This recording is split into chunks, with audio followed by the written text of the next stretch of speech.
you very much, Dr. Tran. Thank you for flying in and being here this morning.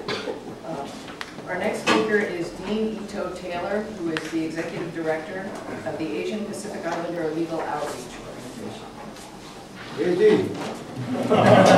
Thank you, Reverend. I'm so honored to be with Norman and the rest of the speakers and supporters this morning. At API Legal Outreach, we are a social justice organization. For over 33 years, we've been working with providing families, seniors, youth, our own communities with legal services, legal advocacy.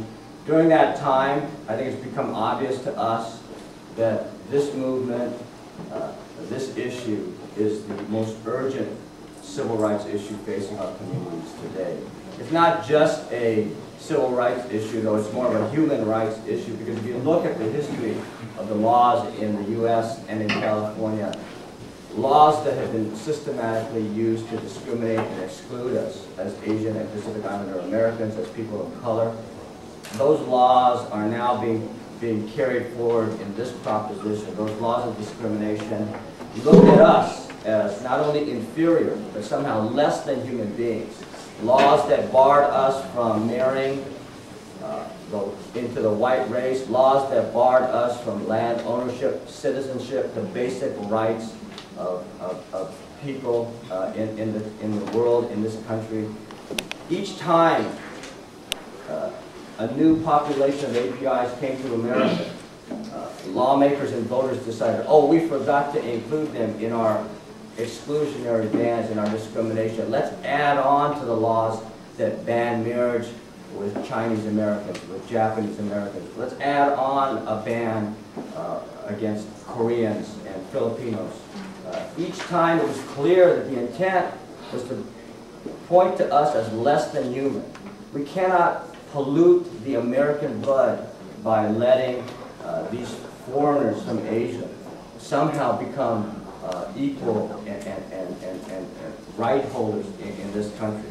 We cannot allow our communities, and you look at the polls today, the polls are showing that the API community is dragging us down. It's an embarrassment to us. The people that have benefited from the civil rights movement, the communities that have forged ahead with those civil rights activities, are bringing this proposition to the forefront. We cannot continue to let this happen in our own communities. You know, my parents are mixed. My name is Taylor. A lot of folks ask me, what the heck is that? My dad is Anglo, my mother is Japanese. When they married, they were banned from marriage in the majority of states.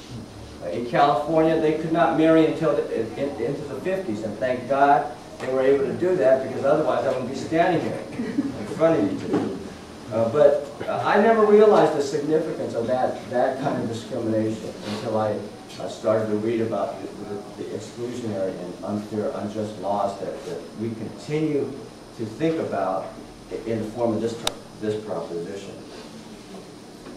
Marriage, as some Californians want us to believe, is supposed to be some kind of simple union between a man and a woman.